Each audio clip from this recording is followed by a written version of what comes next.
In Abuja, Leah Katumbaba today, NTA News. To other matters, President Muhammadu Buhari has called for the lifting of the banker visa ban clamped down on Nigerians by the government of the United Arab Emirates, UAE.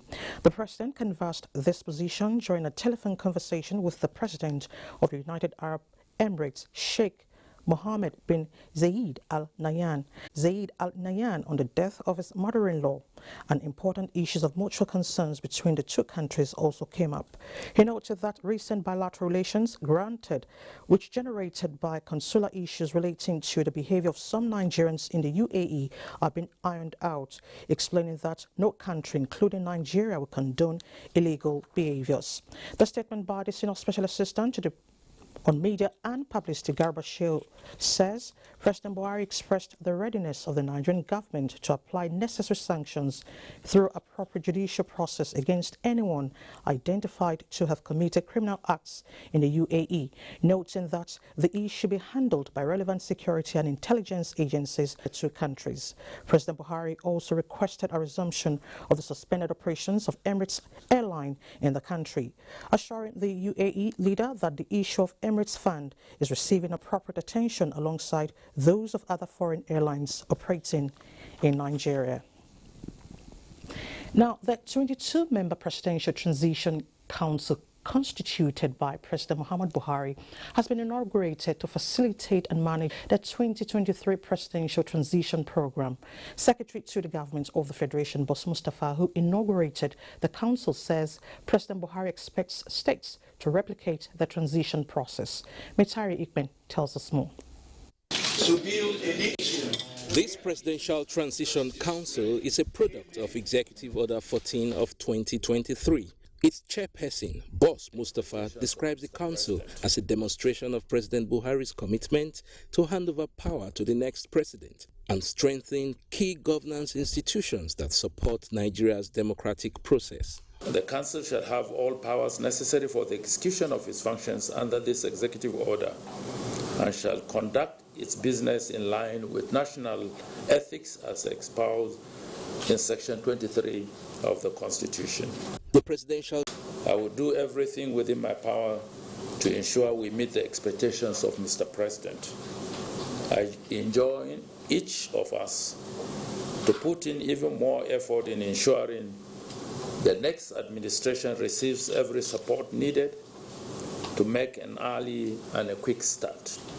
The council hits the ground running with an inaugural meeting, and in the coming weeks, it will be preoccupied with ensuring that the next administration understands the reforms and legacies of the Buhari administration for continuity in governance. In Abuja, Mitaire Ikben, NTA News. You're watching Nationwide on NTA. Let's head to Lagos, where Adeola is standing by with some reports. Over to you, Adeola.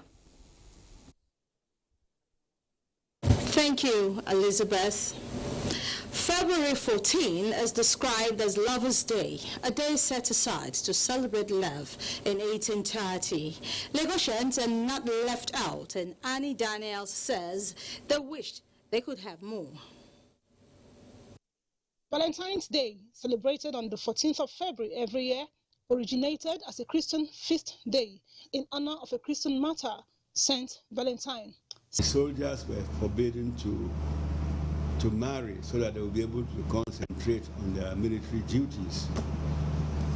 But unfortunately, some of them were error by secretly wedding the soldiers. Some of the soldiers tried and then put to death. Lagosians are celebrating the day, but wish it is better than this. Now, if I go to market and see something that is okay with my husband, I will give it to him and say, darling, take. This is what I presented for you for this time. Could be your sister, your brother, if possible, your father. You can go out with your father, Baba, I love you, get him a gift. Fine, you sit down there, you have something good. This particular Valentine is a kind of like a broke kind of Valentine, like we are all broke. In this shop are gifts that connote the day. They include chocolates, flowers, teddy bears, and more. Customers, they come, pray it continues like this. So someone asked us to come and do this. It's got money, it's got champagne, it's got beautiful flowers. Nigerian men are really trying. They are very, very, very romantic and Cash crunch or not, Lagosians are making the best of the day. In Lagos, Annie Daniels, NTA News. And moving on, Nigerians are set to assemble at the designated polling centers to exercise their civic responsibility at the next election. How prepared are security agencies and the Independent National Electoral Commission in ensuring peaceful and fair election? Lynn Leneke reports.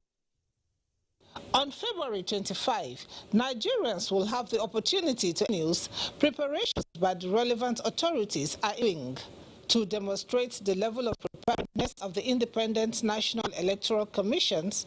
A mock accreditation exercise has been conducted.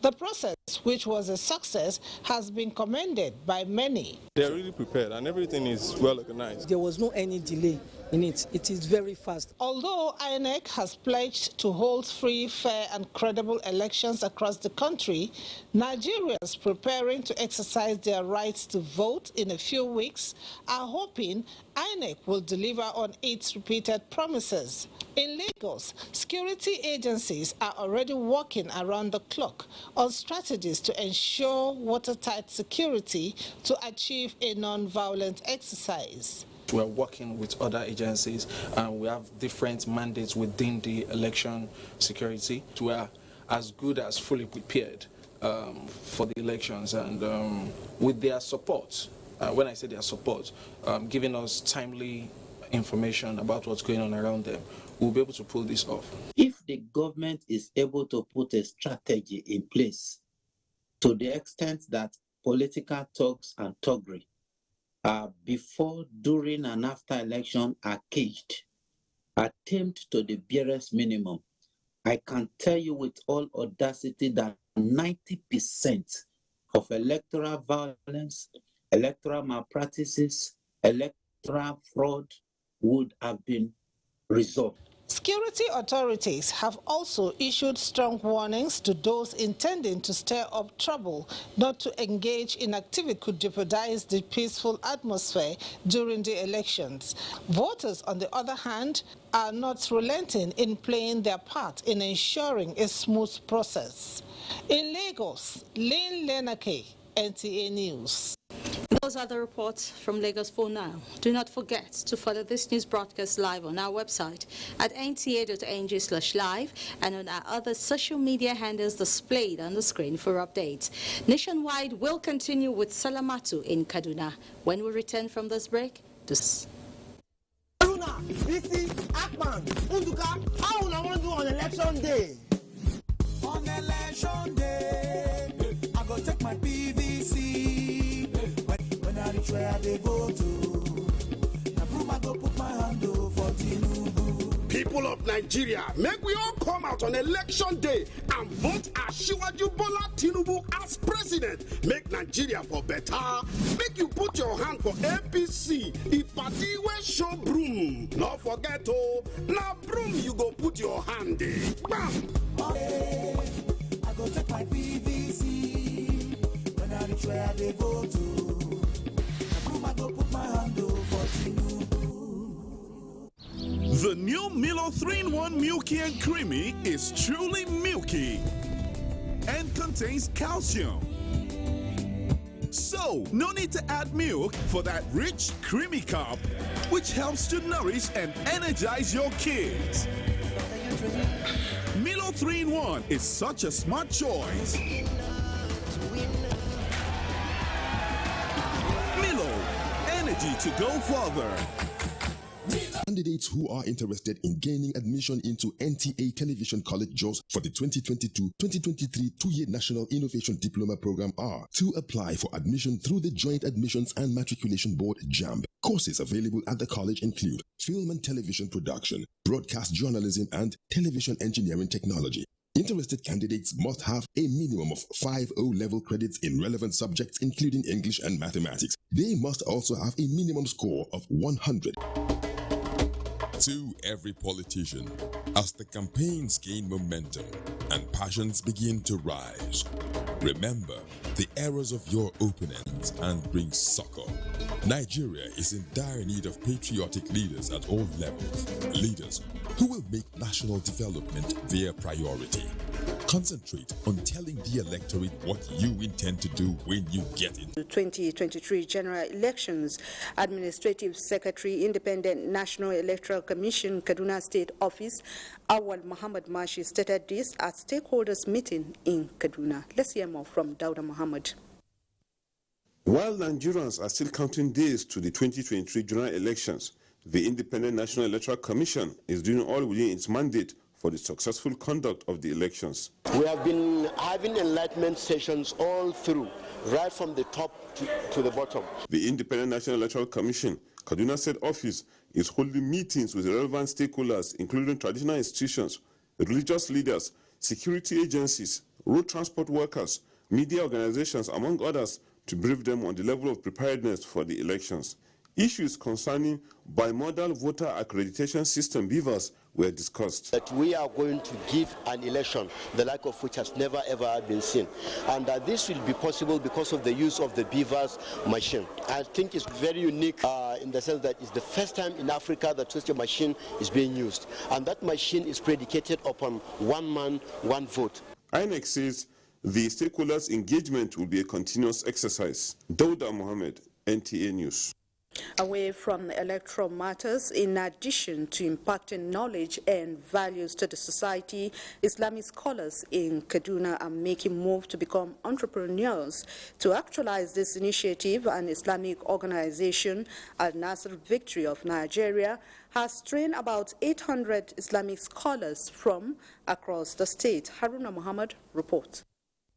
Seated in this hall are Islamic scholars from across the 23 local government areas of Kaduna State who have undergone empowerment training for them to be self-reliant. Abdul Ahmad